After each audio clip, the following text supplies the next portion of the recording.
Oh, okay, all right, yeah.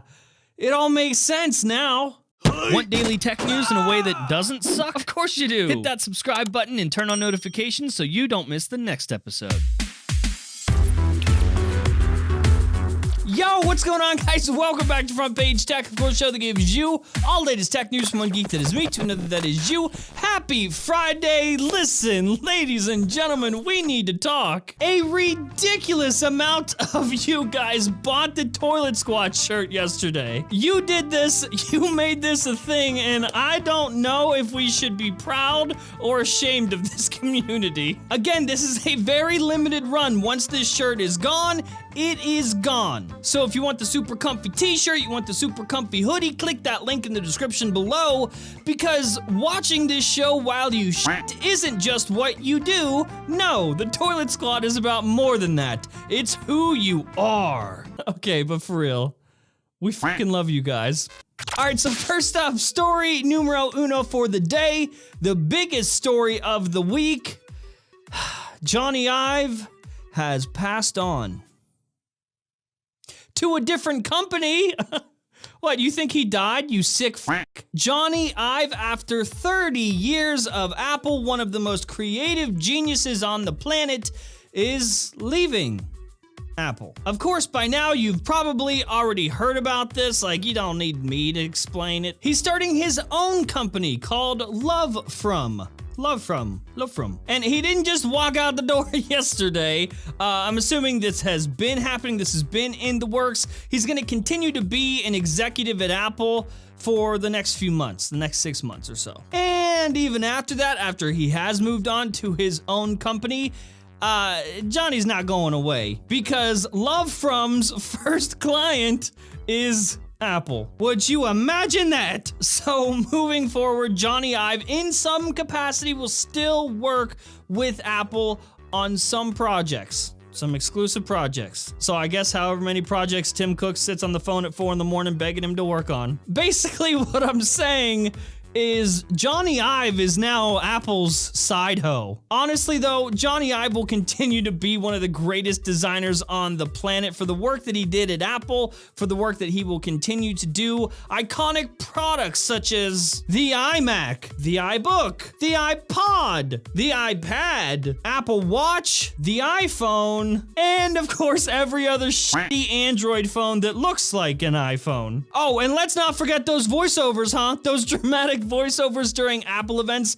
that literally make any product seem magical and mystical. We'll miss that.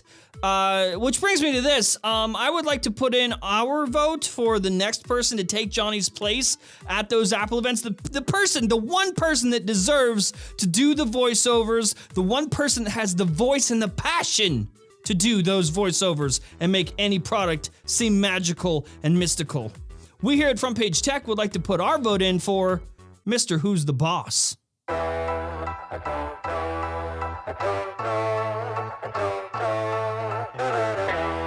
the longest time, all we've wanted to do is to build a product that these Android manufacturers wouldn't blatantly copy. But look at this shit. They can't help themselves.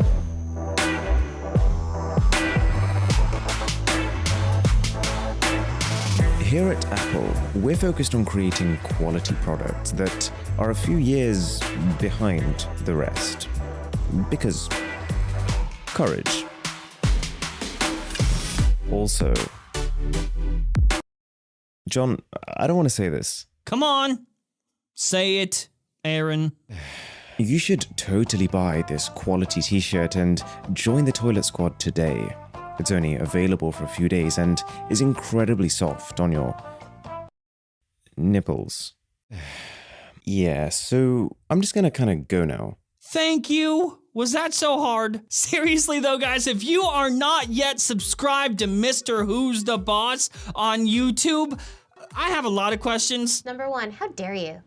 Listen, if somehow you haven't heard of him, if somehow you haven't subscribed yet, the link to his channel is down in the description below. Go right your wrongs and tell him Jern sent you. Oh yeah, and the whole Jony Ive leaving Apple thing. Goodbye, Jony Ive.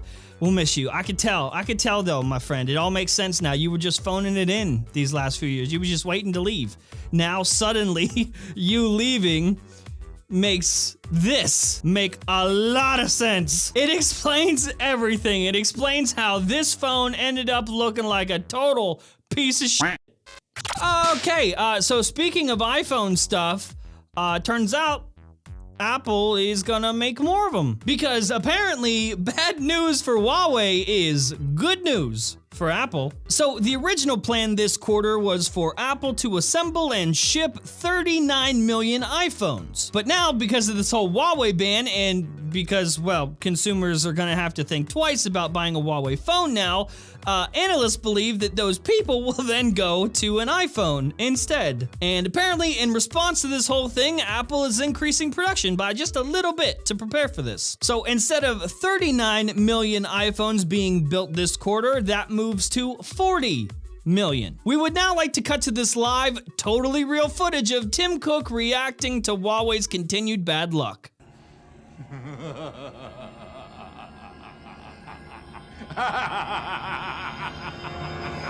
All right, so last up for the day, let's just quickly talk about Twitter. So after being criticized over and over and over again for allowing public figures to say bad things and break Twitter rules with no consequences, Twitter has a consequence, I guess, I don't know. Because as of yesterday, Twitter has started to roll out a brand new notice that goes along with tweets that belong to public figures, politicians, basically people with the verified checkmark, anyone that seems important. If they break community guidelines, Twitter will put a little thingy under it. So they're not going to outright remove the tweet, but they will hide it and put a little notice under it, as seen in this picture. Again, just a reminder, this does not go for all the normies.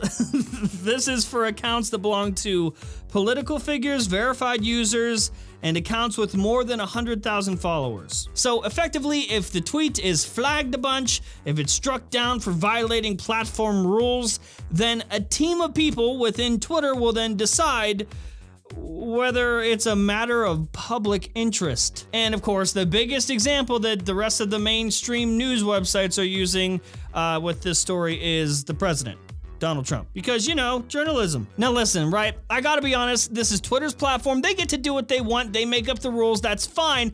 I am cool with that if everyone is treated the same. But it's Twitter. It's social media in 2019, and I just got a feeling that not everyone's gonna be treated with the same sort of consequences. Twitter.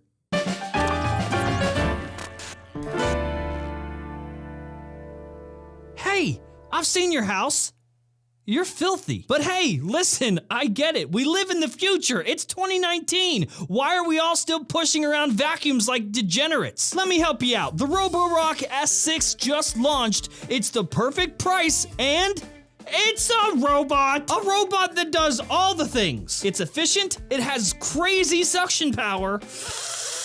It's got selective cleaning. I'm talking it maps your whole house, knows all your rooms, and you can tell it what to clean, when to clean, while you sit there eating your Doritos. It's super quiet and, get this, it mops! It mops too! You can set up invisible walls, it intelligently avoids obstacles, it's voice controlled, and it's super easy to clean. Did we mention it's a robot? You want it. I know! Don't worry, I put the links to it down in the description below. Go get yours now, so while everyone else is busy pushing their vacuums around like a bunch of dinosaurs, you're watching this show while your house is getting cleaned by a robot. And that's the show. Hopefully you liked it, you learned something. If you did, hit that like button. If you hate my stupid face, which a lot of you do, that dislike button works too. If you're new here, subscribe, and of course, we'll see you guys on Moon Day.